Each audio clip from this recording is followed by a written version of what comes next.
ബഹുമാനപ്പെട്ട ശ്രീ വി രാധാകൃഷ്ണൻ, ശ്രീ വേണുഗോപാൽ, ശ്രീ ശിവപ്രസാദ്, ഇവിടെ ഇരിക്കുന്ന സുഹൃത്തുക്കളെ, ഈ വിഷയത്തിൽ വളരെ വളരെ സുപ്രധാനമായ ഈ വിഷയത്തിൽ ഈ ഒരു ചർച്ച നടത്താനൊരു അവസരം തന്നതിന് ഞാൻ ആദ്യമായി നന്ദി പറയുന്നു. ശ്രീ എം വി രാധാകൃഷ്ണനും സംസാരിക്കും. അത് കഴിഞ്ഞ് നമുക്കൊരു ഇൻ്ററാക്ഷൻ നടത്തണം. എനിക്കൊന്നത് ആദ്യമായിട്ടാണ് ഒരു കാര്യമായിട്ടുള്ള ഒരു സീരിയസ് ആയിട്ടുള്ള ഒരു ചർച്ച വിഷയത്തിനെ കുറിച്ച് നടത്തുന്നത്. വളരെ അത്യാവശ്യമാണ്. ഞാനൊരു ലെക്ചറിനല്ല, ചില എൻ്റെ അഭിപ്രായങ്ങൾ മുന്നോട്ട് വയ്ക്കാം. ഇവിടെ നിന്ന് കിട്ടുന്ന കോമൻസിൽ നിന്നും ശ്രീ രാധാകൃഷ്ണൻ്റെ പ്രസംഗത്തിൽ നിന്നും ഞാൻ ഒരുപാട് പഠിക്കും എന്നെനിക്കറിയാം. ഈ 2 ദിവസം മുമ്പ് ഞാനിങ്ങനെ സംസാരിക്കുന്നത് വളരെ വളരെ നെഗറ്റീവായിട്ട് കണ്ട് ഓളിഗാർക്കിയെ കുറിച്ച് സംസാരിക്കുന്നു എന്നൊക്കെ പറഞ്ഞിട്ട് ആംഗ്ലിസൈസ്ഡ് മലയാളത്തിൽ സംസാരിക്കുന്നു എന്ന് പറഞ്ഞിട്ട് എന്നെ അടിച്ചു കൊല്ലണം എന്നൊരു പോസ്റ്റ് 2 ദിവസം മുമ്പ് ഇട്ടിരിക്കുകയാണ്.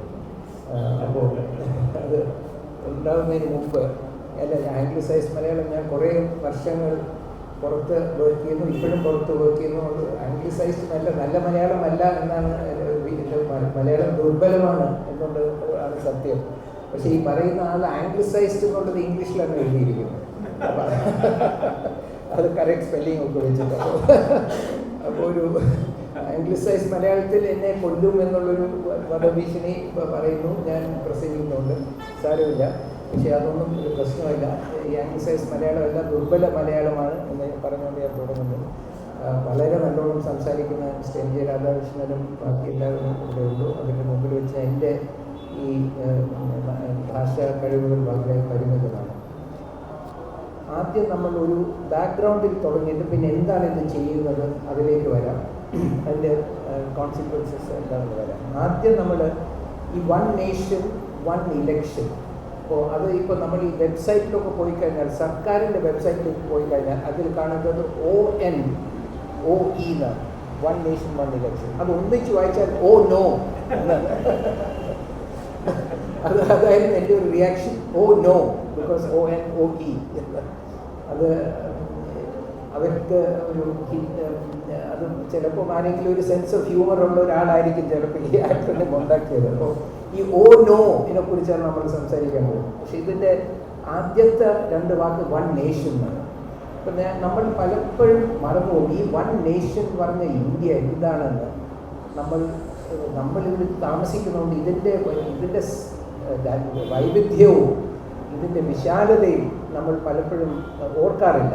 അത് ഓർമ്മിപ്പിക്കാൻ വേണ്ടി ഇന്ത്യയിലെ ഏറ്റവും ജനസംഖ്യയിൽ ഏറ്റവും വലുതായ 10 സംസ്ഥാനങ്ങൾ എടുത്തിട്ട് ആ സംസ്ഥാനങ്ങളിലെ രാജ്യങ്ങളുമായിട്ട് ഞാൻ കമ്പയർ ചെയ്യാൻ പോവുകയാണ്. അപ്പോൾ ഏറ്റവും കൂടുതൽ ജനസംഖ്യ ഉള്ളത് UP ആണ്. UP പാകിസ്ഥാനിൻ്റെ സെയിം സൈസാണ്. ബീഹാർ ഓവർടേക്ക് ചെയ്തു മഹാരാഷ്ട്ര. അതാണ് ഈ ഇന്ത്യ ചൈന ഓവർടേക്കിനേക്കാളും വളരെ സിഗ്നിഫിക്കൻ്റ് ആണ്. മഹാരാഷ്ട്ര ഓവർടേക്ക് ചെയ്ത് നമ്പർ 2 ബീഹാർ എന്നാണ് പറയുന്നത്. Bihar is equal to Japan. Maharashtra number 3 ആണ്. Maharashtra is equal to Mexico in population. പിന്നെ ബാക്കി സ്റ്റേറ്റ്സുകൾ നോക്കിക്കഴിഞ്ഞാൽ Rajasthan is equal to Germany, Gujarat is equal to UK, MP is equal to Turkey, west Bengal is equal to Egypt, Karnataka is equal to France, Tamil Nadu is equal to Thailand, Telangana is equal to South Korea. ഇത് ഏറ്റവും കൂടുതൽ ജനസംഖ്യയുള്ള സ്റ്റേറ്റ്സിനെ കുറിച്ചാണ് പറയുന്നത്. ഈ States ഒഴിച്ചു കഴിഞ്ഞാൽ ബാക്കി വരുന്ന സ്റ്റേറ്റ്സിൻ്റെ പോപ്പുലേഷൻ എടുത്താൽ അത് USA പ്ലസ് റഷ്യയുടെ തുല്യമാണ്. അപ്പോൾ Germany, Pakistan, Japan, Egypt, Turkey, UK, Mexico, south Korea, France, Thailand, USA plus Russia, ഇതെല്ലാം കൂടെ വരുമ്പോഴാണ് ഇന്ത്യ ഉണ്ടാകുന്നത്. ഒരു വ്യത്യാസമുള്ളൂ, അതിനേക്കാളും എല്ലാം വളരെ കൂടുതൽ കോംപ്ലക്സിറ്റിയും വൈവിധ്യവും ഇന്ത്യയിലുണ്ട് ആ രാജ്യങ്ങളെക്കാളും. ഈ എല്ലാ രാജ്യങ്ങളും വെച്ചാലും അതിനേക്കാളും കൂടുതൽ വൈവിധ്യവും കോംപ്ലക്സിറ്റിയും ഉള്ളൊരു രാജ്യത്തിൽ 1 നേഷൻ എന്ന് പറഞ്ഞാൽ ഇതിന് മുഴുവൻ ഡൽഹിയിൽ നിന്ന് ഇരുന്ന് കൺട്രോൾ ചെയ്യണമെന്ന് സ്വപ്നം കണ്ട എനിക്ക് തോന്നുന്നു ഔറംഗസേബ് മാത്രമേ ഉണ്ടായിരുന്നുള്ളൂ. ഈ ഷായ്ക്ക് മുമ്പ് മറ്റൊരു ഷാ ഔറംഗസേബായിരുന്നു. ഷായുടെ ഷായും ഇത് രണ്ടുപേരും ഈ സ്വപ്നം കാണുന്നു.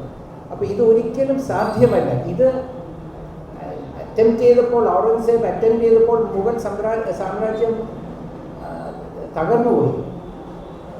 നേരെ മറിച്ച് ഡൈവേഴ്സിറ്റിയുടെ ബേസിൽ എല്ലാവരെയും കൊണ്ടുപോകുന്ന ഡീസെൻട്രലൈസ്ഡ് ആയിട്ടുള്ള ഒരു അപ്രോച്ച്, ഇവിടെ ഒരു സങ്കല്പം, ഇന്ത്യ എന്നുള്ളൊരു സെക്യുലർ ഇൻക്ലൂസീവ് സങ്കല്പം വാസ്തവത്തിൽ ഇപ്പോഴത്തെ ഇന്ത്യയുടെ ഒരു സങ്കല്പം വരുന്നത് അക്ബറിൽ നിന്ന്.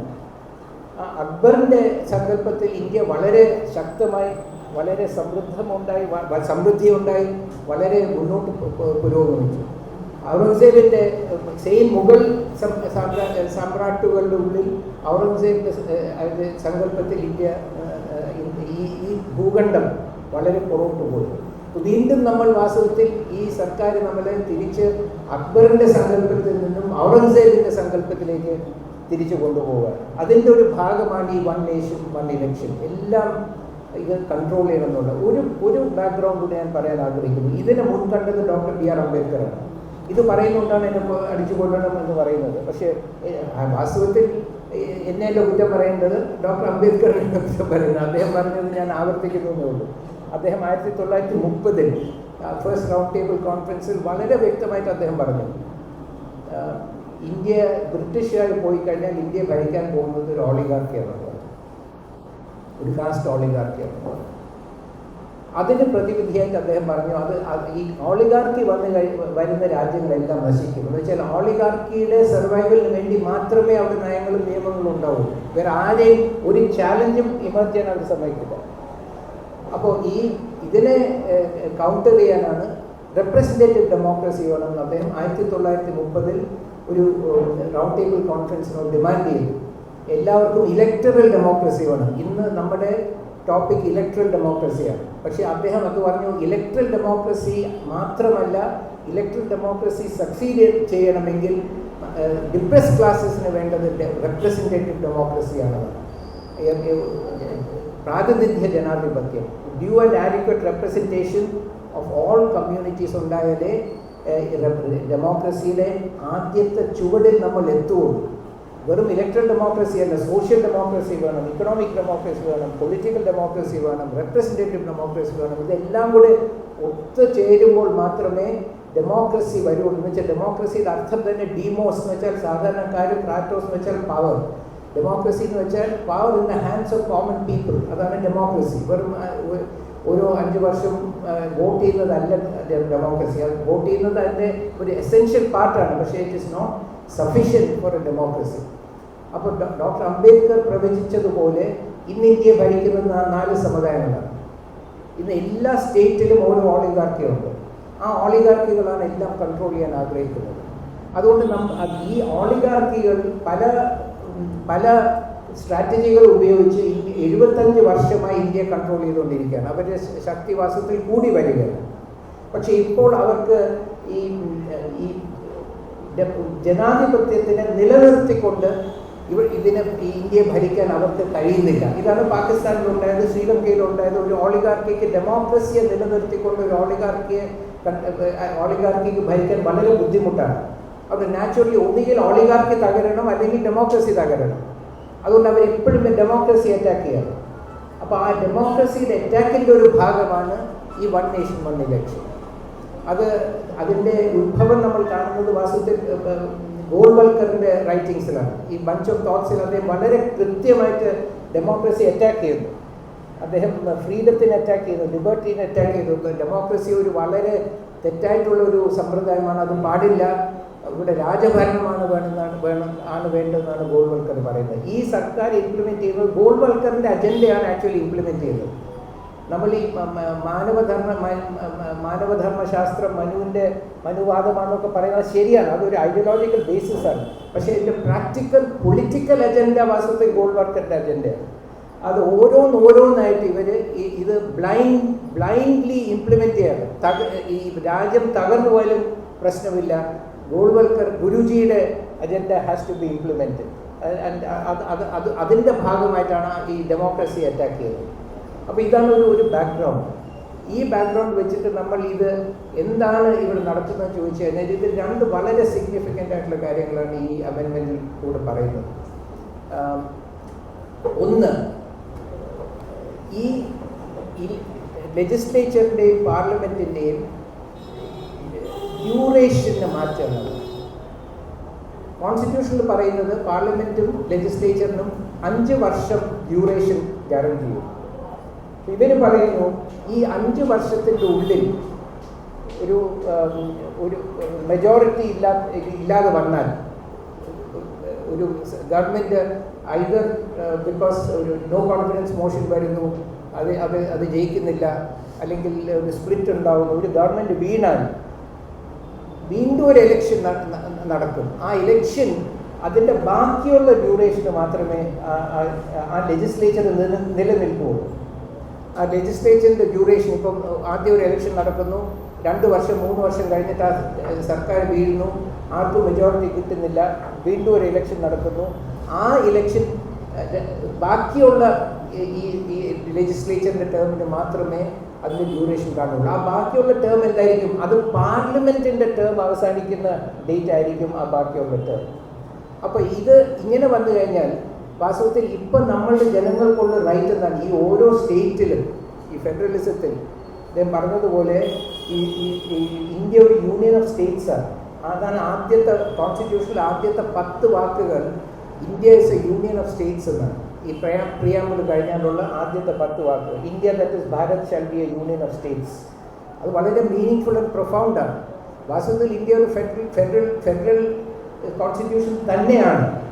അതിന് ഈ ഓളിഗാർക്കി ഡോമിനേറ്റ് ചെയ്ത് ജുഡീഷ്യറിയിൽ ക്വാസി ഫെഡറൽ ആണെന്നും ഫുള്ളി ഫെഡറൽ അല്ലാന്നും ഒക്കെ വ്യാഖ്യാനിക്കുന്നുവെങ്കിലും തുടക്കം മുതൽ ഇതിൻ്റെ ഇൻറ്റൻഷൻ ഇന്ത്യ ഒരു യൂണിയൻ ഓഫ് സ്റ്റേറ്റ്സ് ആണ് തീർച്ചയായിട്ടും. അപ്പോൾ ഈ സ്റ്റേറ്റ്സ് ആയിരുന്നു തീരുമാനിക്കുന്നത് നമുക്കൊരു സർക്കാർ വേണോ വേണ്ടിയോ ത്രൂ ദർ ഇലക്റ്റഡ് റെപ്രസെൻറ്റേറ്റീവ്സ്. ഇവിടുത്തെ ജനങ്ങൾ, കേരളത്തിലെ ജനങ്ങളാണ് തീരുമാനിക്കുന്നത്.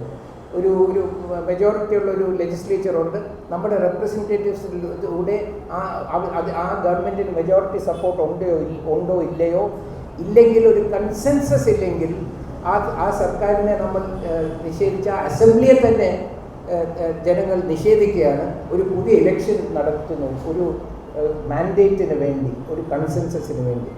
അപ്പം നമ്മൾ ഈ കാണുന്നത് വാസ്തവത്തിൽ ഇലക്ഷൻ എന്ന് വെച്ചാൽ ഒരു ഡിസ്കോഴ്സിൻ്റെ ഭാഗമാണ് ഇലക്ഷൻ. ഒരു ഡെമോക്രാറ്റിക് ഡിസ്കോഴ്സിൻ്റെ ഒരു വളരെ സെൻട്രൽ ഭാഗമാണ് ഇലക്ഷൻ എന്ന് പറയുന്നത്. അല്ല വെറും ഒരു തെരഞ്ഞെടുപ്പല്ല. ഒരു സർക്കാർ വേണോ വേണ്ടയോ, അതിനെ നിലനിർത്തണോ, അതോ പുതിയ അസംബ്ലിയെ നിലനിർത്തണോ, പുതിയ ഇലക്ഷൻ വേണോ എന്നൊക്കെ തീരുമാനിക്കുന്നത് ഡെമോക്രസിയിൽ പല ആൾക്കാർക്കും പല അഭിപ്രായങ്ങളുണ്ട്, പല അഭിപ്രായ വ്യത്യാസങ്ങളുള്ളപ്പോൾ ഒരു കൺസെൻസസ് ഇവോൾവ് ചെയ്യാനുള്ള ഒരു മെക്കാനിസമാണ് ഇലക്ഷൻ തന്നെ. അപ്പോൾ ഈ ഇലക്ഷൻ നമ്മൾ ചെയ്തു കഴിഞ്ഞാൽ ഈ കോൺസ്റ്റിറ്റ്യൂഷൻ ഇപ്പോൾ നമുക്ക് തരുന്നത് നമ്മൾ ഇലക്ട് ചെയ്യുന്ന ഗവൺമെൻറ്റിന് 5 വർഷം ഡ്യൂറേഷനുള്ള ഒരു ഇലക്ഷൻ നമുക്ക് തരുന്നു. അത് എൻ്റെ അഭിപ്രായത്തിൽ അതൊരു ബേസിക് സ്ട്രക്ചറിൻ്റെ ഭാഗമാണ്. പക്ഷേ ജുഡീഷ്യറി അത് പറയോ ഇല്ലയോ എന്ന് വളരെ നമുക്ക് ഒരു തീർച്ചയുമില്ല. പക്ഷെ എൻ്റെ മനസ്സിൽ വളരെ ക്ലിയറാണ്. ഞാൻ പോയി ഒരു ബാലറ്റ് ബൂത്തിൽ പോയി പോളിംഗ് ബൂത്തിൽ പോയി എൻ്റെ വോട്ട് ചെയ്താൽ, ഞാൻ വോട്ട് ചെയ്ത് സർക്കാർ അധികാരത്തിൽ വരികയാണെങ്കിൽ 5 വർഷത്തേക്കൊരു സർക്കാരിനാണ് ഞാൻ വോട്ട് ചെയ്യുന്നത്. അതിനേക്കാളും കൂടരുത് എന്ന് കോൺസ്റ്റിറ്റ്യൂഷൻ പറയുന്നു, ഭരണമാറ്റത്തിന് വേണ്ടി. പക്ഷേ ഇപ്പോൾ ഞാൻ പോകുമ്പോൾ എത്ര വർഷത്തേക്കാണ് ഈ ലെജിസ്ലേച്ചർ നിൽക്കാൻ പോകുന്നത് എനിക്ക് യാതൊരു അഷ്വറൻസും ഇല്ല. വാസ്തവത്തിൽ ഉണ്ടാകാൻ പോകുന്നത് പെട്ടെന്ന് ഒരു ഇലക്ഷൻ കഴിഞ്ഞാൽ ആ ഗവൺമെൻറ്റിന് താഴെയിടും, പൈസയൊക്കെ കൊടുത്ത് EDയും ITയും ഒക്കെ ഉപയോഗിച്ച് ഗവൺമെൻറ്റിനകത്ത് താഴെയിട്ട് കഴിഞ്ഞാൽ പിന്നെ പ്രസിഡൻസ് റൂളാവും. പിന്നെ അങ്ങനെ 2-3 വർഷം കഴിഞ്ഞാൽ പിന്നെ ഒരു ഇലക്ഷൻ വന്നാലും പിന്നെ 2 വർഷത്തേക്ക് ആ സർക്കാരിന് നിൽക്കാനൊക്കെ പോകും. അപ്പോൾ വലിയ ഇൻസ്റ്റെബിലിറ്റി ഉണ്ടാകും. ഒരു 5 വർഷത്തേക്ക് നിൽക്കുന്ന സർക്കാരാണെങ്കിൽ എന്തെങ്കിലും ഒരു സ്റ്റെബിലിറ്റി കാണും. ഈ 5 വർഷം എടുക്കുമല്ലോ, എന്തെങ്കിലുമൊക്കെ ജനങ്ങൾക്ക് വേണ്ടി ചെയ്യണമെങ്കിൽ ഒരു സമയം വേണ്ടേ? ആ സമയമില്ലാതെ 2 വർഷം മാത്രം ടെന്യൂറുള്ള ഒരു സർക്കാർ വന്നു കഴിഞ്ഞാൽ ഒരു സ്റ്റെബിലിറ്റി കാണില്ല. ആ സർക്കാരിന് ഒരുപാട് ഷോർട്ട് ടേം ഇൻട്രസ്റ്റ് കാണും. പെട്ടെന്ന് പണം ഉണ്ടാക്കണം, കൈക്കൂലി വാങ്ങിക്കണം, 2 വർഷമേ ഉള്ളൂ നമുക്ക്. ഇനിയും ഒരിക്കലും പവറിൽ വന്നില്ലെങ്കിലും നമ്മൾ കണ്ടിട്ടുണ്ടല്ലോ ജാർഖണ്ഡിലൊക്കെ ഒരു MLA ഉള്ള പാർട്ടി ചീഫ് മിനിസ്റ്ററായിട്ട് ഒരു സർക്കാർ ഉണ്ടാക്കുകയാണ്. ഇതൊക്കെ വെറും ഈ ബ്ലാക്ക് മാർക്കറ്റ് സ്റ്റേറ്റ് പവറിനെ വർദ്ധിപ്പിക്കുകയാണ് ഈ ടൈപ്പ് ഓഫ് അപ്രോച്ച്. മറിച്ച് ഇത് ജനങ്ങളുടെ അടുത്ത് വന്ന് പുതിയൊരു മാൻഡേറ്റ് ചോദിക്കുമ്പോൾ 5 വർഷം ഭരിക്കണം, അതിന് മാൻഡേറ്റ് തരൂ എന്ന് പറയുമ്പോൾ അതിന് ഒരു സീരിയസ്നെസ് ഉണ്ട്, അതിനൊരു സ്റ്റെബിലിറ്റി ഉണ്ട്. അത് എല്ലാവർക്കും പറയാൻ ഒക്കില്ല. അപ്പോൾ ഒരു ക്ലിയർ മാൻഡേറ്റ് ജനങ്ങളിൽ നിന്നും ഇമർജ് ചെയ്യും. അപ്പോൾ ഈ 5 വർഷത്തെ ലാസ്റ്റ് ചെയ്യുന്ന ഒരു സർക്കാരിനെ ഇലക്ട് ചെയ്യാനുള്ള നമ്മുടെ അധികാരം എടുത്തു കളയുകയാണ് സ്റ്റേറ്റ് ലെവലിൽ.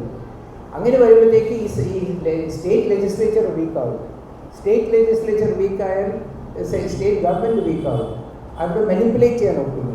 പ്രസിഡൻസ് റൂൾ കൊണ്ടുവരാൻ ഓപ്പർച്യൂണിറ്റി വരും. പിന്നെ ഇതാണ് ഒരു വളരെ important issue. Second important issue, ഈ ഡ്യൂറേഷൻ മാറ്റണമെങ്കിൽ ഈ കോൺസ്റ്റിറ്റ്യൂഷൻ അമെൻഡ്മെൻറ്റിന് സ്റ്റേറ്റ് ലെജിസ്ലേച്ചറിൻ്റെ അപ്രൂവലിൻ്റെ ആവശ്യമില്ല എന്നാണ് ഈ report one nation one election റിപ്പോർട്ടിൽ പറയുന്നത്. സ്റ്റേറ്റ് ലെജിസ്ലേച്ചേഴ്സിൻ്റെ അപ്രൂവലിൻ്റെ ആവശ്യമില്ല അത് അക്കോർഡിംഗ് ടു ദ കോൺസ്റ്റിറ്റ്യൂഷൻ ആണ്. അതൊരു അൺറീസണബിൾ ആർഗ്യുമെൻ്റ് അല്ല. പക്ഷേ രണ്ടാമത്തെ കാര്യത്തിന് സ്റ്റേറ്റ് ലെജിസ്ലേച്ചറിൻ്റെ ആവശ്യമുണ്ട്. എന്താണ്? ഈ ഇലക്ടറൽ റോൾസ് മുഴുവനും യൂണിയൻ ഗവൺമെൻറ് എടുക്കാൻ പോകുന്ന കയ്യിൽ. യൂണിയൻ ഇലക്ഷൻ കമ്മീഷൻ വളരെ ഇൻഡിപെൻഡൻറ്റും വളരെ ഇൻഡിപെൻഡൻ്റ് ആയിട്ടുള്ള കമ്മീഷനാണല്ലോ. അപ്പോൾ അവരുടെ ഈ എല്ലാ സ്റ്റേറ്റിലെയും ഇലക്ട്രൽ റോള് കൺട്രോൾ ചെയ്യാൻ പോകുന്ന അവരാണ്. ആ അമെൻമെൻറ്റ് കോൺസ്റ്റിറ്റ്യൂഷനിൽ കൊണ്ടുവരാൻ ഒരു സ്റ്റേറ്റ് ലെജിസ്ലേച്ചറിൻ്റെ അപ്രൂവൽ വേണ്ടി വരും എന്ന് അവർ പറയുന്നു. അപ്പോൾ നമുക്കൊരു പോസിബിലിറ്റീസ് ഈ ആദ്യത്തെ പോയിന്റ് അമെൻമെൻറ്റ് കൊണ്ടുവരും. പക്ഷേ രണ്ടാമത്തെ പോയിന്റ് അമെൻമെൻറ്റ് കൊണ്ടുവരാൻ കുറച്ചുകൂടെ ബുദ്ധിമുട്ടായിരിക്കും ഈ സമയത്ത്. പക്ഷെ ആദ്യത്തെ അമെൻമെൻറ്റ് വന്നു കഴിഞ്ഞാലും നമ്മളിപ്പോൾ കാണാൻ പോകുന്നത്, ഇപ്പോൾ 26 ഒരു ഇലക്ഷൻ നടന്നു കഴിഞ്ഞാൽ ആ 26 വരുന്ന അസംബ്ലി, ആ അസംബ്ലിക്ക് ഇവർ പറയുന്നത് പ്രകാരം അടുത്ത ഇപ്പോൾ ഈ 25 ഈ അമെൻമെൻറ്റ് പാസ്സായാൽ ഉടനെ അവരൊരു ഇലക്ഷൻ ഡിക്ലെയർ ചെയ്യും. വീണ്ടും ഒരു ജനറൽ ഇലക്ഷൻ ഡിക്ലെയർ ചെയ്യും. ലോക്സഭ ഇലക്ഷനും സ്റ്റേറ്റ് അസംബ്ലി ഇലക്ഷൻസും ഈ ചില സ്റ്റേറ്റ്സിന് ഡിക്ലെയർ ചെയ്യും. പക്ഷേ അതിൻ്റെ ടേം 25 മുതൽ ആ പാർലമെൻ്റ് ടേം 25 മുതൽ 30 വരെ ആയിരിക്കും. അപ്പോൾ 26 വരുന്ന കേരള അസംബ്ലിക്ക് 4 വർഷത്തെ ടേമേ കാണുള്ളൂ. ബിക്കോസ് ഈ പാർലമെൻറ്റിൻ്റെ ടേമോടുകൂടി ആ അസംബ്ലിയുടെ ടേം കഴിയും. അത് കഴിഞ്ഞിട്ടുള്ള അസംബ്ലിക്ക് പാർലമെൻറ്റുമായിട്ട് കോ എക്സ്റ്റൻസീവ് ആയിട്ടുള്ള ടേം കിട്ടും. അപ്പോൾ ഇങ്ങനെ നമുക്ക് വാസ്തവത്തിൽ നമ്മുടെ ജനങ്ങളുടെ ജനാധിപത്യം അനുസരിച്ച് ജനാധിപത്യപരമായി ഒരു കോൺസ്റ്റിറ്റ്യൂഷൻ ഇതുവരെ ഉണ്ടായിരുന്ന ഒരു സിസ്റ്റം നിലനിർത്തി ഒരു സ്റ്റേബിൾ ഡ്യൂറേഷനുള്ള ഒരു ലെജിസ്ലേച്ചർ ഇല്ലാതാക്കുകയാണ് ഇത് ചെയ്യുന്നത്. ആക്ച്വലി അതിന് വലിയ മൾട്ടിപ്പിൾ കോൺസിക്വൻസസ് ഉണ്ടാകും. നമുക്കിപ്പോൾ ശരിക്കും ഫുള്ളി ഇമാജിൻ ചെയ്യാൻ പോലും ഒക്കില്ല. പക്ഷേ പൊളിറ്റിക്സിൻ്റെ നേച്ചർ തന്നെ മാറും. ഈ ഷോർട്ട് ടേം പൊളിറ്റിക്സ് വളരെ സ്ട്രോങ് ആകും, വളരെ ഡോമിനൻ്റ് ആകും. പിന്നെ ഈ പറഞ്ഞതുപോലെ ഈ എലക്ഷൻസ് ഒന്നിച്ച് നടക്കുമ്പോൾ ഈ ഫൈനാൻഷ്യൽ റിസോഴ്സസ് ഉണ്ട്, ലിമിറ്റഡ് റിസോഴ്സസ് അല്ലേ ഉള്ളൂ. അത് മുഴുവൻ ഈ വലിയ പാർട്ടീസ് അബ്സോർബ് ചെയ്യും. അപ്പോൾ അതിൻ്റെ ക്രൗഡിങ് ഔട്ട് എന്ന് പറയും. Crowding out of smaller parties ഉണ്ടാകും. പക്ഷേ എല്ലാ ഇലക്ഷൻസും ഒന്നിച്ച് നടക്കുകയാണ്. പിന്നെ ഈ റിപ്പോർട്ടിൽ തന്നെ പറയുന്നു, ഈ CSDSൻ്റെ ഒരു റിപ്പോർട്ടിനെ ഉദ്ധരിച്ച് അവർ പറയുന്നു, ഈ എത്രയോ ഇലക്ഷൻ അനലൈസ് ചെയ്തപ്പോൾ ഈ പാർലമെൻറ്റിലും ലെജിസ്ലേച്ചറിലും ഒന്നിച്ച് വോട്ട് ചെയ്യുമ്പോൾ ഈ റിസൾട്ടിൽ വലിയ വ്യത്യാസം വരുന്നില്ല എന്നാണ് പറയുന്നത്. എല്ലാ സ്ഥലങ്ങളിലുമല്ല, മിക്ക സ്ഥലങ്ങളിലും. അപ്പോൾ ഇങ്ങനെ ഒരു ട്രെൻഡ് കണ്ടിട്ട് ഇവരിത് കൊണ്ടുവന്നാൽ ഇതിൻ്റെ പുറകിലുള്ള ഒരു സ്ട്രാറ്റജി ചിലപ്പോൾ ഇപ്പം മോദിയുടെ ലീഡർഷിപ്പ് വീക്കാകും. മോദിയുടെ പേരിൽ തന്നെ ജയിക്കാൻ ഒക്കുന്നില്ല. അപ്പോൾ ഇത് രണ്ടും കൂടെ കമ്പൈൻ ചെയ്താൽ സ്റ്റേറ്റ് ഗവൺമെൻറ്റിൻ്റെ ഒരു പെർഫോമൻസിൻ്റെ ബേസിസിൽ നാഷണൽ ഗവൺമെൻറ് ഈ നാഷണൽ ലീഡർഷിപ്പിന് ഒരു ബെനിഫിറ്റ് ഉണ്ടാകും. അവർക്കൊരു കോൺഫിഡൻസ് ഇല്ല. ഈ സെപ്പറേറ്റ് ആയിട്ടുള്ളൊരു ഇലക്ഷൻ നടത്തിയാൽ BJPക്ക് നാഷണൽ ലെവലിൽ, ഞാൻ പൊളിറ്റിക്കലായിട്ടല്ല പറയുന്നത്, ഞാൻ അനലിറ്റിക്കലായിട്ടാണ് പറയുന്നത്, ഏതെങ്കിലും റൂളിംഗ് പാർട്ടിക്ക് നാഷണൽ ലെവലിൽ ജയിക്കാൻ ഒക്കുമോ ഇല്ലയോ എന്നൊരു കോൺഫിഡൻസ് ഇല്ലാത്തത് കൊണ്ടാണോ ഇത് കൊണ്ടുവന്നിട്ടെന്ന് വെച്ചാൽ ഈ അനാലിസിസ് പേര് പറയുന്നു, ഈ സ്റ്റേറ്റും സെൻറ്ററിൻ്റെയും ആളുകൾ വോട്ട് ചെയ്യുമ്പോൾ ഈ സ്റ്റേറ്റ് ആൻഡ് സെൻറ്ററിൻ്റെ ഇവാലുവേഷൻ ഡിഫറൻസ് ബ്ലർ ചെയ്യും, പാർട്ടിക്ക് വേണ്ടി വോട്ട് ചെയ്യും. അപ്പോൾ വോട്ട് ചെയ്യുമ്പോൾ ഈ അമേരിക്കയിൽ പറയുന്നത് ഡൗൺ ദ ബാലറ്റ് എന്നാണ് പറയുന്നത്, ഡൗൺ ദ ബാലറ്റ്. അപ്പോൾ ഒരു ബാലറ്റിൽ തന്നെ മിക്കവാറും ഒരു ബാലറ്റിലായിരിക്കും ഈ കാൻഡിഡേറ്റ്സിൻ്റെ പേരുകളെല്ലാം ഒരു ബാലറ്റിലായിരിക്കും. അപ്പോൾ ഒരു ബാലറ്റിൽ എല്ലാം ഒരു സിമ്പിളിൽ വോട്ട് ചെയ്താൽ മതിയല്ലോ. അപ്പോൾ അതിൻ്റെ ബെനിഫിറ്റ് എല്ലാവർക്കും കിട്ടും. അപ്പോൾ ഇത് വരുമ്പോഴത്തേക്ക് നമുക്ക് സെപ്പറേറ്റ് അക്കൗണ്ടബിലിറ്റി വേണം. അതുകൊണ്ടാണ് ഈ രാജ്യങ്ങളുടെ പേര് പറയുന്നത്. ഇത്രയും വലിയ രാജ്യങ്ങളെക്കാളും കോംപ്ലക്സ് ആയിട്ടുള്ള സ്റ്റേറ്റ്സിനെയാണ് എല്ലാത്തിനെയും കൂടെ ഒരു ബാലറ്റിലാക്കാൻ ശ്രമിക്കുന്നത് പോപ്പുലേഷൻ വൈസ്. അപ്പോൾ നമുക്കൊരു separate accountability for state and centre ഇല്ലാതാകും. എല്ലാം കൂടെ ഒരു ബാലറ്റിൽ കുറേ പാർട്ടി സിമ്പിൾസ് ആണ്, അതിൽ വോട്ട് ചെയ്യുക. പക്ഷേ സെപ്പറേറ്റ് ആയിട്ട് യൂണിയനും സ്റ്റേറ്റിനും വോട്ട് ചെയ്യുമ്പോൾ സ്റ്റേറ്റിൻ്റെ പെർഫോമൻസ് എന്താണ്, യൂണിയൻ്റെ പെർഫോമൻസ് എന്താണ്, കുറേ കൂടെ ആൾക്കാർക്ക് ഒരു അക്കൗണ്ടബിലിറ്റി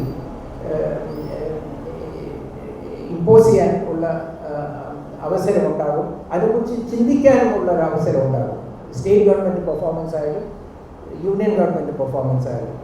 അപ്പോൾ ഇങ്ങനെ ഇത് ചെയ്യുമ്പോൾ ഈ quality, the ability to vote, ജനങ്ങളുടെ ഒരു ക്വാളിറ്റി ഓഫ് ദ വോട്ടിനെ തന്നെ ഇത് ബ്ലർ ചെയ്യാൻ, ഡൈല്യൂട്ട് ചെയ്യാൻ. എന്ന് വെച്ചാൽ നമുക്ക് ഈ distinction between national government and state government വളരെ ഇമ്പോർട്ടൻ്റ് ആണ്. ഇത്രയും വളരെ കോംപ്ലക്സിറ്റി ഉള്ള ഒരു രാജ്യത്ത് വളരെ വളരെ ഇമ്പോർട്ടൻ്റ് ആണ്. അതും ഇല്ലാതാകും.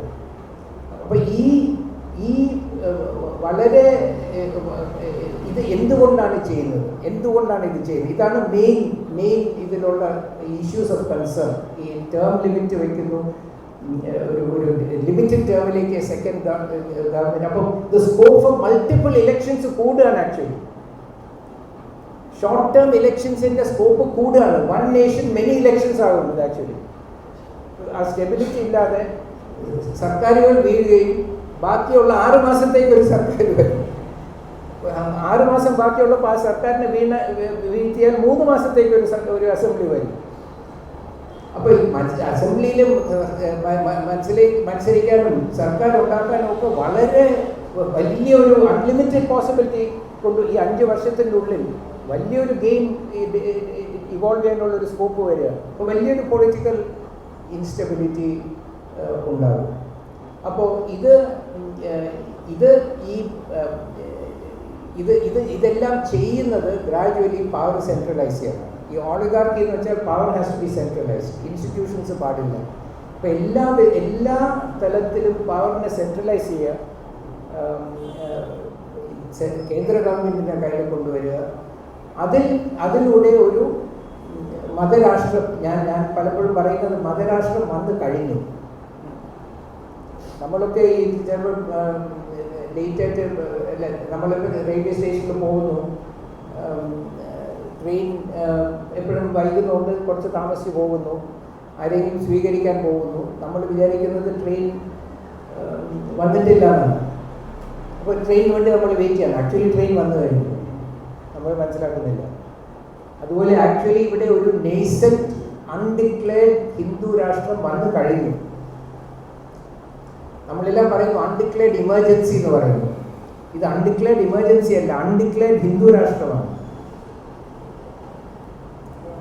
ഈ അൺഡിക്ലെയർഡ് ഹിന്ദു രാഷ്ട്രം അല്ലായിരുന്നെങ്കിൽ ഇവിടെ ഒരു അയോധ്യ ഗവൺമെൻറ് ഉണ്ടാവില്ല. ഇവിടെ ഈ മോസ്കുകളുടെ അടിയിലുള്ള ഡിഗ്ഗിങ് നടക്കില്ല. സുപ്രീം കോടതി പറഞ്ഞിരിക്കല്ലേ, ഇപ്പോൾ അത് നിർത്തി വച്ചിരിക്കുകയാണ്. പക്ഷെ നേരത്തെയുള്ള ചീഫ് ജസ്റ്റിസ് ഇത് ക്യാരക്ടർ എസ്റ്റാബ്ലിഷ് ചെയ്യാൻ ഡിഗ് ചെയ്തോളൂ എന്നല്ലേ പറഞ്ഞത്. അപ്പം അതും പല കാര്യങ്ങൾ എവിടെ ചെന്നാലും വളരെ ക്ലിയറായിട്ട് ഒരു ഹിന്ദു രാഷ്ട്രം ഇവിടെ നിലനിൽക്കുകയാണ്. അതിൻ്റെ നേസെൻ്റാണ്, അതൊരു ഇനീഷ്യൽ സ്റ്റേജസാണ്. പക്ഷെ അത് വന്നു കഴിഞ്ഞു. നമ്മുടെ കോൺസ്റ്റിറ്റ്യൂഷൻ ഒരു സബോർഡിനേറ്റ് ഡോക്യുമെൻ്റ് ആക്കി മാറ്റിയിരിക്കുകയാണ്. ഈ article 16 of the French declaration of rights 1789 പറയുന്നത് where rights are not secure and where there is no separation of powers, rights secure ആകണമെങ്കിൽ separation of powers വേണം. എന്നാലേ ഒരു ഇൻഡിപെൻഡൻറ്റ് ജുഡീഷ്യറി ഈ എക്സിക്യൂട്ടീവിനെ ചെക്ക് ചെയ്യുള്ളൂ. അപ്പോൾ where rights are not secure and there is no separation of powers, that country has no constitution ആണ് പറയുന്നത്. Constitution പറയുന്നത് ചുമ്മാ ഒരു പേരല്ല, ഒരു സബ്സ്റ്റൻസ് ആണ്. The prevalence of a form of government where there is protection of rights and separation of powers. അതില്ലെങ്കിൽ that country has no constitution എന്നാണ് ഈ 1789 റൈറ്റ്സ് ഓഫ് മാനിൽ പറയുന്നത്, ആർട്ടിക്കിൾ 16. നമ്മളിപ്പോൾ ആ സിറ്റുവേഷനിലാണ് ഞാനിപ്പോൾ സംസാരിക്കുന്നു. ഇനി എന്തായിരിക്കും ഇതിൻ്റെ പരിണാമം? ഒരു സെക്യൂരിറ്റി, ഒരു പ്രൊട്ടക്ഷനും ഇല്ലല്ലോ. സെപ്പറേഷൻ ഓഫ് പവർ കാണുന്നില്ല. എത്രയോ ആൾക്കാർ എത്രയോ നാളേക്ക് ജയിലിൽ കിടക്കുന്നു. ചില ആൾക്കാർക്ക് കംപ്ലീറ്റ് ഇമ്മ്യൂണിറ്റി ഉണ്ട്, ചില ആൾക്കാർക്ക് യാതൊരു റൈറ്റ്സും ഇല്ല. ഇങ്ങനത്തെ ഒരു സിറ്റുവേഷനിൽ നമ്മൾ ജീവിക്കും. അപ്പം വാസ്തവത്തിൽ നമ്മുടെ constitution is no longer operating fully. അതിനെ സുപ്പീരിയറായിട്ട്, അതിനേക്കാൾ മുകളിൽ മതമൂല്യങ്ങളെ പല തരത്തിലും സർക്കാരും പല ജഡ്ജ്മെൻറ്റ്സിലും എസ്റ്റാബ്ലിഷ് ചെയ്ത് കഴിഞ്ഞു. ഒരു ജഡ്ജ്മെൻറ്റ് സുപ്രീം കോടതി പറയുന്നു കോൺസ്റ്റിറ്റ്യൂഷൻ ലോ ഇസ് ധർമ്മ. ധർമ്മ എന്ന് വെച്ചാൽ സനാതന ധർമ്മ. കോൺസ്റ്റിറ്റ്യൂഷൻ ലോ ഇസ് ധർമ്മ എന്ന് പറഞ്ഞു കഴിഞ്ഞു. അപ്പോൾ ഈ ഒരു സിറ്റുവേഷനിൽ എല്ലാം കൂടെ സെൻട്രലൈസ്, എല്ലാ ആസ്പെക്റ്റ് ഓഫ് ലൈഫും സെൻട്രലൈസ് ചെയ്യണം. എന്നിട്ട് ഈ സ്റ്റേറ്റ്സിനെ തന്നെ ഇല്ലാതാക്കണം എന്നാണ് ഗോൾവൽക്കർ പറയുന്നത്. ഈ ലിംഗ്വിസ്റ്റിക് സ്റ്റേറ്റ്സ് പാടില്ല, ഈ എല്ലാ അഡ്മിനിസ്ട്രേറ്റീവ് യൂണിറ്റ്സ് മാത്രമേ പാടുള്ളൂ എന്നാണ്. അപ്പോൾ അവർ ഈ അഡ്മിനിസ്ട്രേറ്റീവ് യൂണിറ്റ്സിനെ ഈ മൾട്ടി ലിംഗ്വിസ്റ്റിക് ഒക്കെ ആക്കിയിട്ട് അതിൽ ഹിന്ദി മാത്രം ഉപയോഗിച്ച് നമ്മളിപ്പോൾ ഒരു സ്റ്റേറ്റ് എക്സ് അല്ലെങ്കിൽ സ്റ്റേറ്റ് ആർ ഒക്കെ ആയിരിക്കും താഴെ ആയതുകൊണ്ട് അപ്പോൾ നമ്മൾ സ്റ്റേറ്റ് ആർ ഒക്കെ ആകും. അപ്പോൾ ഈ അഡ്മിനിസ്ട്രേറ്റീവ് യൂണിറ്റ്സ് ആക്കി മാറ്റി സ്റ്റേറ്റ്സിനെ തന്നെ ഇല്ലാതാക്കണം എന്നാണ് ഗോൾവൽക്കർ പറയുന്നത്. ആ ഒരു ഡയറക്ഷനിലേക്കാണ് നമ്മൾ പോകുന്നത്. പിന്നെ ഈ തെരഞ്ഞെടുപ്പ് പാടില്ല, ഡെമോക്രസി പാടില്ല എന്നുള്ളൊരു കൾച്ചർ ഗുജറാത്തിൽ നമ്മൾ കണ്ടിട്ടുണ്ട്. അവിടെ ഗുജറാത്ത് സർക്കാർ കുറേ വർഷമായി കൺസെൻസസിലൂടെ തിരഞ്ഞെടുക്കുന്ന ഇലക്ഷൻ ഇല്ലാതെ, തിരഞ്ഞെടുപ്പില്ലാതെ കൺസെൻസസിലൂടെ പഞ്ചായത്ത് ഒഫീഷ്യൽസിനെ തിരഞ്ഞെടുത്താൽ ആ പഞ്ചായത്തുകൾക്ക് എക്സ്ട്രാ പണം കൊടുക്കുക ഗുജറാത്തിൽ. അപ്പോൾ ഇവിടെയും നമുക്ക് ഒരു സിറ്റുവേഷൻ വരും. ഒരു കൺസെൻസസോടുകൂടി ഒരു ചീഫ് മിനിസ്റ്റർ എം എൽ എമാരെയും ചീഫ് മിനിസ്റ്ററൊക്കെ സെലക്ട് ചെയ്താൽ എക്സ്ട്രാ പ്ലാൻ ഫണ്ട്സ് തരും. എന്തിനാ തെരഞ്ഞെടുപ്പ്? ഈ റിപ്പോർട്ട് വായിച്ചാൽ തെരഞ്ഞെടുപ്പ് എന്തോ വലിയ അപകടമാണ്, വളരെ ഒരു വേസ്റ്റഡ് എക്സ്പെൻഡിച്ചറാണെന്ന് പറയുന്നു. ഇവർ പറയുന്നു national commission for review of the constitution 2002 justice Venkatachaliah head ചെയ്ത് prime minister Atal Bihari Vajpayee appoint ചെയ്ത കമ്മീഷനാണ് അദ്ദേഹത്തിൻ്റെ സമയത്ത്. അതിൽ സോഡി സോറാബ്ജിയും ഇവരൊക്കെ ഉണ്ട്. അപ്പോൾ ഇതിൻ്റെ റിപ്പോർട്ടിൽ ഇവർ പറയുന്നത് ഈ national commission urged to have simultaneous elections ആണ്. അത് വായിച്ചാൽ നമുക്ക് രണ്ട് കാര്യങ്ങൾ അതിൽ എഴുതിയിട്ടുണ്ട്. ഒന്ന് ഇലക്ട്രൽ റിഫോംസിന് ഒരു കോൺസ്റ്റിറ്റ്യൂഷണൽ അമെൻമെൻറ്റും ആവശ്യമില്ല എന്നാണ് റിപ്പോർട്ട് പറയുന്നത്. അതായത് അവർ റെക്കമെൻഡ് ചെയ്യുന്ന ഒരു ഇലക്ട്രൽ റിഫോമിനും കോൺസ്റ്റിറ്റ്യൂഷണൽ അമെൻമെൻറ്റിന് ആവശ്യമില്ല എന്ന് കമ്മീഷൻ പറയുന്നു. ആ കമ്മീഷൻ്റെ ആക്ച്വൽ റെക്കമെൻഡേഷൻ എന്താണ്? ഈ simultaneous elections to the extent possible നടത്തുക എന്നാണ്.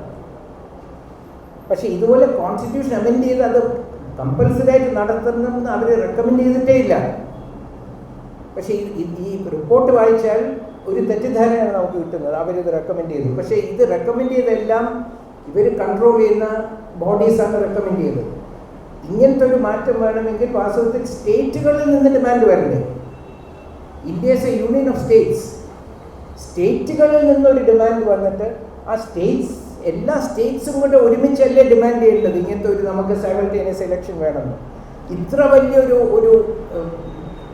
Financial burden, administrative burden, negative ഫാക്ടറാണ് ഇലക്ഷൻസ് എങ്കിൽ എന്തുകൊണ്ട് സ്റ്റേറ്റ് ഗവൺമെൻറ്റ്സ് ഇത് ഫീൽ ചെയ്യുന്നില്ല? എന്തുകൊണ്ട് പബ്ലിക് അത് ഫീൽ ചെയ്യുന്നില്ല?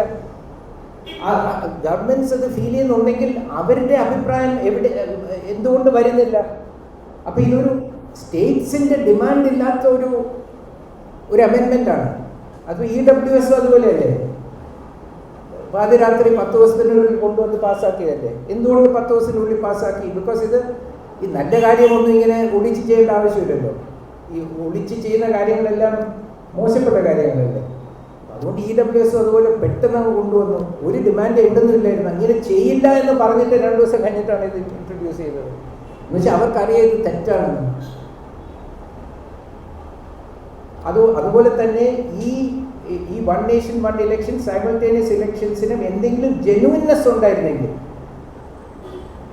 എന്തുകൊണ്ട് അത് വേണമെന്നൊരു ഡിമാൻഡ് ഈ രാജ്യത്തില്ല? ഇപ്പൊ പഞ്ചായത്ത് ഇലക്ഷൻ ഇതുമായിട്ട് അലൈൻ ചെയ്യാൻ പോവുകയാണ് എല്ലാ ഇലക്ഷൻസും. അപ്പൊ നമ്മളെ ഒരു മിലിറ്ററി ടൈപ്പ് റൂളിലേക്ക് കൊണ്ടുപോവാണ്. അപ്പൊ ഇത് വെറും ഒരു ടോപ്പ് ഡൗൺ ആയിട്ടുള്ളൊരു one more step towards tyrannical dictatorship മാത്രമാണ്. അത് നത്തിങ് സർപ്രൈസ്. നമ്മൾ ആ പാതയിലാണ്. ഇപ്പം ഞാൻ പറഞ്ഞ ഹിന്ദു രാഷ്ട്രം എന്ന് വെച്ചാൽ വാസ്തവത്തിൽ വർണ്ണധർമ്മത്തിൻ്റെ വർണ്ണ വ്യവസ്ഥയുടെ ഭരണമാണ് ഹിന്ദു രാഷ്ട്രം. ആക്ച്വലി ഈ രാജ്യത്ത് നടക്കുന്നത് വർണ്ണഘടനയും ഭരണഘടനയും തമ്മിലുള്ള സിവിൽ വാറാണ് നടക്കുന്നത്. ഭരണഘടനയെ തള്ളി മാറ്റി വർണ്ണഘടനയെ തിരിച്ചു കൊണ്ടുവരാനുള്ള സിവിൽ വാറാണ് ഇവിടെ നടക്കുന്നത്. അതിൻ്റെ ഒരു ഭാഗമാണ് ഈ one nation one election. Because one nation no election, അതാണ് അവരുടെ റിയൽ എയിം. ഈ വൺ നേഷൻ വൺ ഇലക്ഷൻ ഒരു സ്റ്റെപ്പാണ്. വൺ ഇലക്ഷൻ നോ ഇലക്ഷനിലേക്ക് അവർ പോകും എന്നുള്ളതാണ്. അപ്പോൾ ഇതാണ് ചില പ്രിലിമിനറി പോയിന്റ്സ് ഞാൻ പറയാൻ ആഗ്രഹിച്ചിരുന്നത്.